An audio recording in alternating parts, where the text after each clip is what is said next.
Yun, for today's video guys, ano tayo, DIY change oil. Ito nga pala yung mga paraphernalia natin gagamitin. Ito ang gagamitin ko lang is HX7 sa Shell. Tapos oil filter. Saka to, sukatan ng litro ng langis. Tsaka yung dito natin lalagay yung used oil sa timba. Tapos jack stand,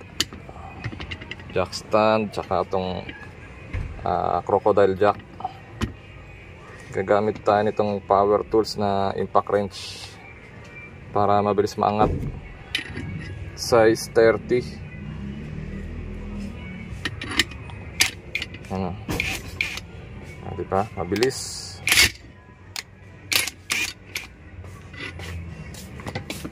Tapos pang-alis ng oil filter. So yun, simulan na natin.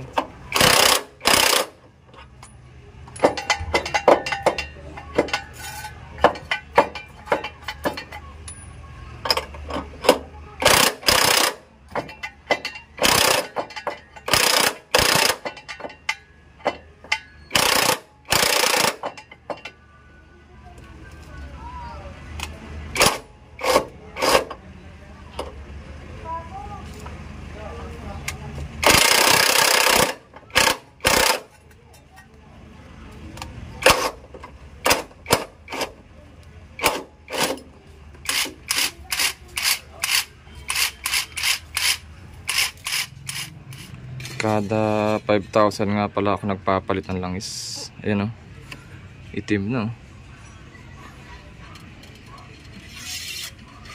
Pati engine bay ang itim, ang dumi. Ayan, i-engine wash natin yan pagka may time. Ayan, dito tayo lulusot sa ilalim. Na stand na natin yung dalawa. Ayan, na-access na natin dito sa loob.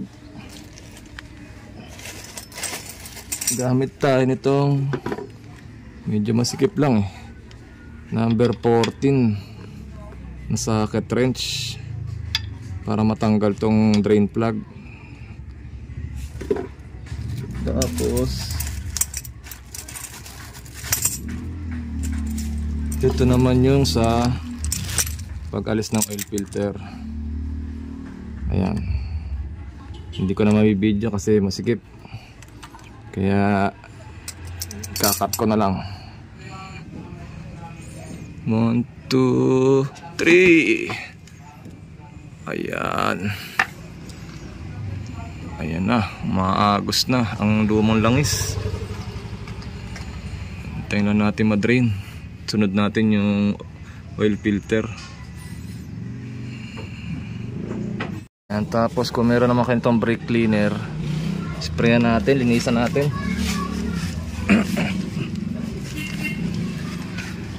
Para maganda.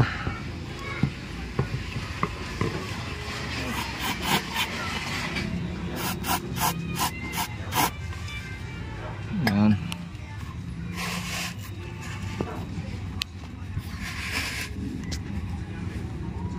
Pupunasan na lang natin yung loob niyan. Tapos tong bagong filter lalagyan natin lang sa gilid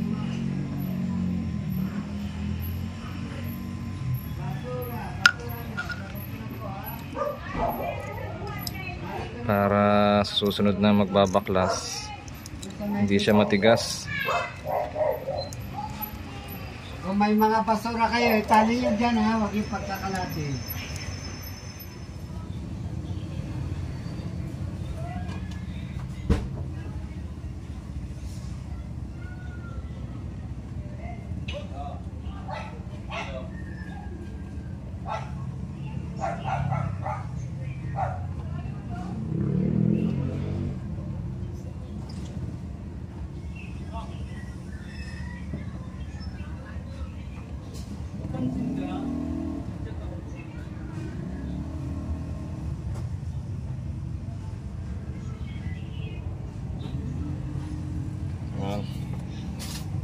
After nyan, silipin natin sa dipstick kung tama na yung level niya.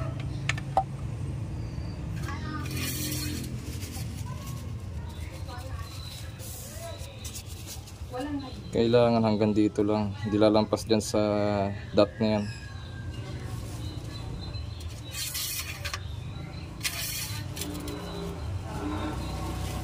Ayan. Buksan muna natin yung ano, yung kanyang engine para malaman ang tunay na sukat.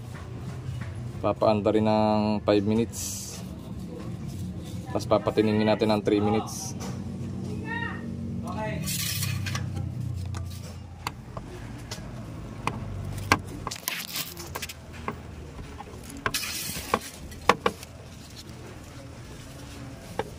Yan, kukunan natin ng level yung ano niya sa dipstick. Bali, ni-start natin siya ng mga 3 minutes, tapos papatiningin ng 2 minutes. Doon mo makukuha yung tamang level. Yan, ulit.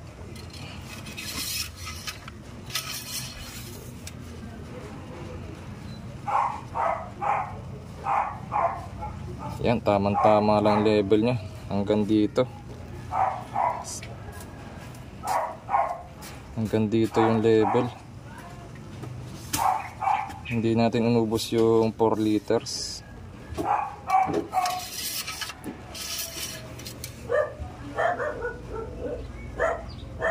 Yan, hanggang dito lang siya.